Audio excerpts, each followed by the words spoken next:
In 24 hours, the highly anticipated UFO hearing with Lieutenant Ryan Graves, Commander David Fravor, and Intelligence Officer David Grusch will commence. We're grushing it, y'all. I think this hearing is the beginning of a shift in this topic, that nothing in the heavens or the earth can stop. We've come a long way, but we're about to go so much further. In the following clip, Chris Mellon chimes in on the upcoming hearing with host Chris Cuomo. I think not demanding that NASA be there, not demanding that more big shots from these different departments and programs be there or be held to account for why they won't come should have been a focus. And we're setting ourselves up for disappointment with these hearings. What's your take? I think there's time to get to that. This is a process.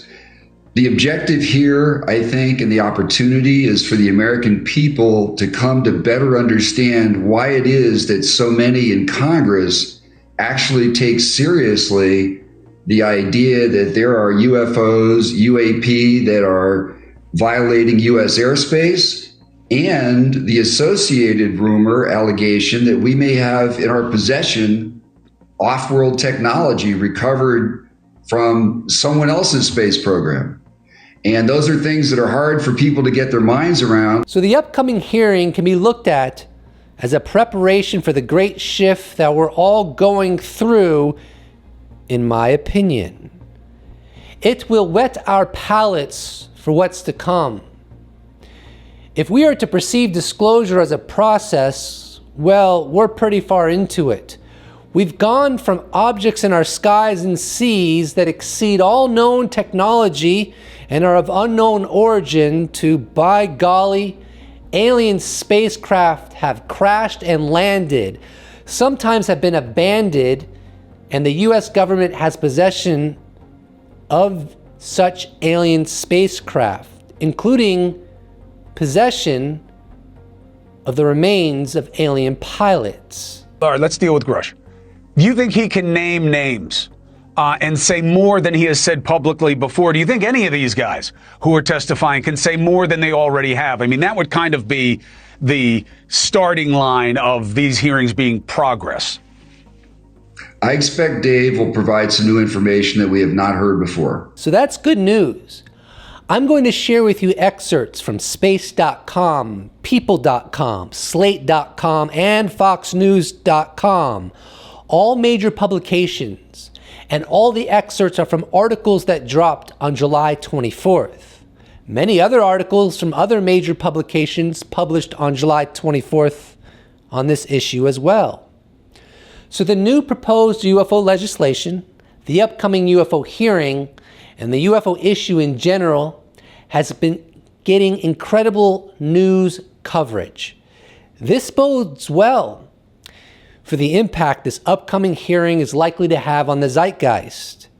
It also should be noted that every witness in this upcoming hearing will be testifying under oath. I think this will give the media more justification to cover this hearing, as it makes it a bigger story. And if Grusch drops anything new, that will just add more fuel to the disclosure fire. Before we continue, just know that I will do an hour live stream an hour before the hearing commences. So at 9 a.m. on July 26th, and it will go to about 10 a.m. Eastern.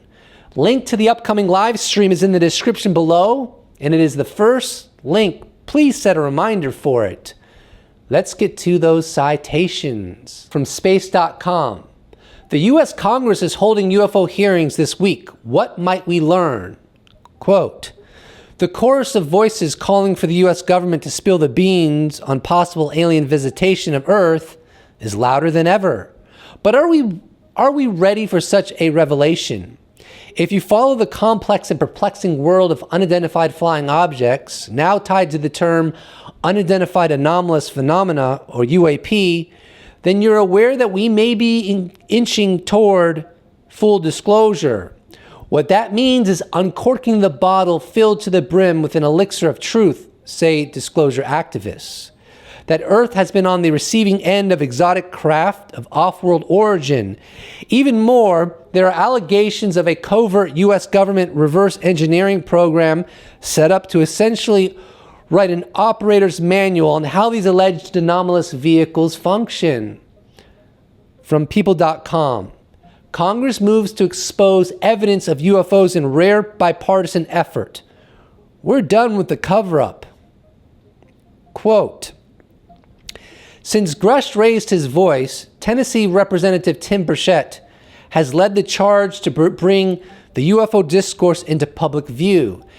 In a briefing on Thursday, the Republican congressman claimed that he and his co-investigator, Florida Representative Anna Paulina Luna, have been intentionally boxed out of discussion.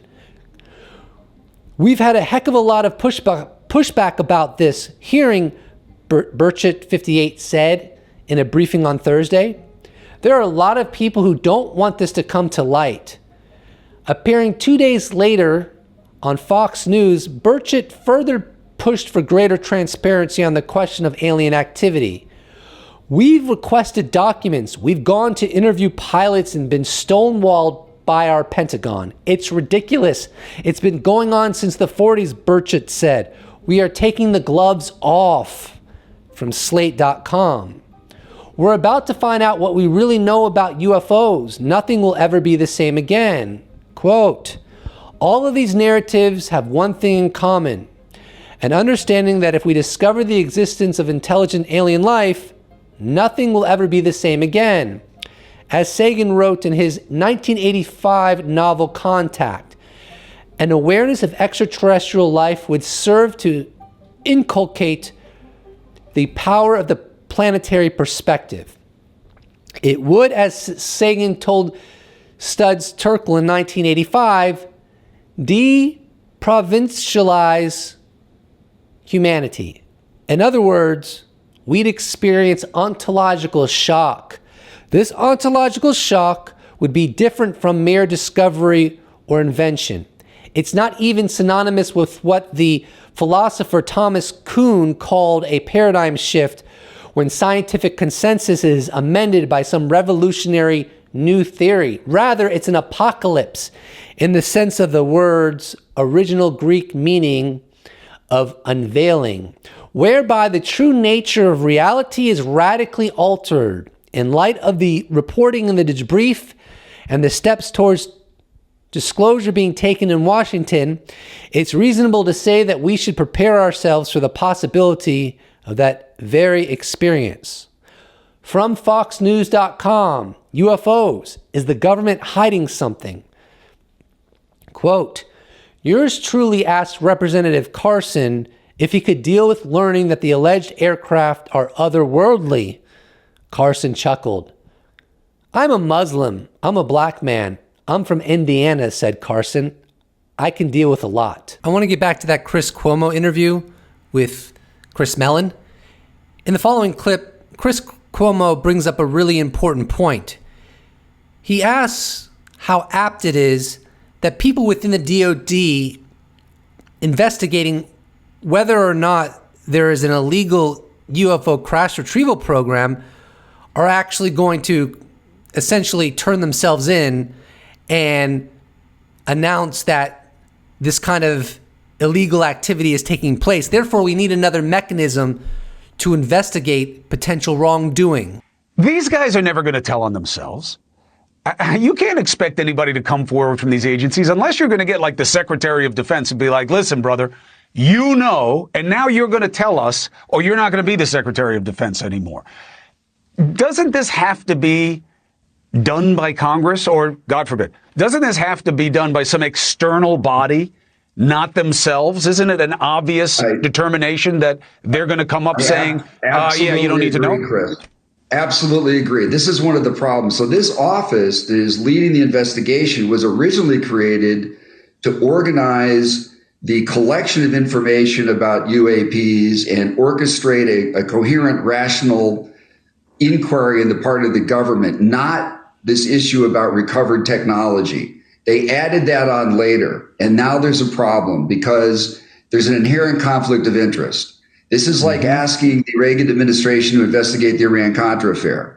I think that office can serve a very important purpose in terms of investigating, getting the agencies to share information, collating it, developing collection strategies. When you're talking about investigating this allegation of recovered materials, that's a different matter. And I think Congress has to drive that investigation itself. So I think that this upcoming hearing, it's going to introduce the American public and the world public to what's going on regarding these extremely serious allegations of a cover-up of the greatest discovery in the history of humankind. And so I'm hopeful, at least, that this upcoming hearing will put these allegations into so many more people's minds across the United States and even beyond the borders of the United States, that the pressure builds toward Congress for Congress to just do whatever it needs to do to get to the bottom of this. Because if indeed a cover-up of this magnitude is taking place, we're all worse off as a result for a variety of reasons that it's beyond the scope of this video. Now, in the following clip, Chris Mellon states exactly what the United States Congress needs to do to fulfill this investigation optimally. But they need to take names. I think they need to call some people in and put them under oath. I think they need to get information from the Inspector General. And if they follow down that path, they will get to the bottom of this. So we had a hearing in May of 2022. Then we had another hearing in April of 2023, although some people considered that more of a briefing than a hearing. And now we're going to have a hearing on July 26, where all three witnesses are sworn in, they're under oath. And what differentiates this hearing from the prior hearings is in the prior hearings, you basically had career DOD bureaucrats who really have, in my opinion, no interest to be transparent about UFOs. They don't want to make the Department of Defense look bad. They don't want to upset their superiors who probably want them to curtail what they say. Now we have people who have had direct encounters with this phenomenon. Ryan Graves as an aviator, David Fravor as an aviator, David Grusch as an intelligence officer. I don't think it's a coincidence that with people like Elizondo or David Fravor or Ryan Graves or even Colm Kelleher, who recently stated on Weaponized Podcast that there are craft that have been retrieved. He didn't go into it. He was only willing to say that much. I don't think it's a coincidence that people like Dr. Eric Davis and Jay Stratford, these people speak about the phenomena, the UFOs, very different than career DOD bureaucrats. And in my opinion, it's quite obvious why that's the case. It's not that the people that I just cited are in some kind of UFO cult or are bad at critical analysis. Instead, it's that the DOD doesn't want to be transparent on the reality of this phenomena, and they don't want to be held accountable for a multiple decades cover-up. But in my opinion, that cover-up is coming to an end, and I think we're in for a lot of surprises. And I think the United States Congress is going to fulfill the directives that we just heard Chris Mellon state for them to get to the bottom of the truth.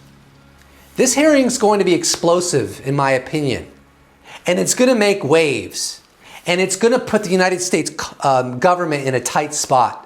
Because I anticipate that David Grusch is going to talk about all the information he gave to the Intelligence Community Inspector General, staffers of the Senate, as well as AARO, and have done that under oath. He's going to talk about the other whistleblowers that corroborated his testimony that have testified under oath. People that he's aware of, but may not know who they are in terms of their identity. This thing is coming to a head, in my opinion, and in my opinion, there is a cover-up, and it's going to end.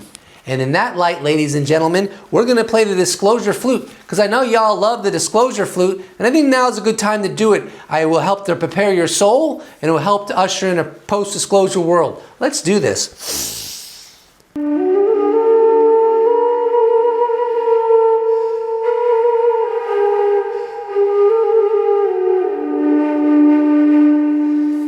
Please do not forget to subscribe. If you'd like to support this channel, you can check out my merch shop where I sell t-shirts. You can become a patron. You can become a YouTube member. You can give me a one-time donation. All those potentialities can be accessed in the description below, or you can just slap a like on this bad boy and I'll appreciate it so much. Thank you so much for watching. I look forward to seeing you in the next episode. Special thanks to all patrons, YouTube members, those that have bought merch, those that have given me a one-time donation. I couldn't do without you. Thank you so much. See you in the next episode.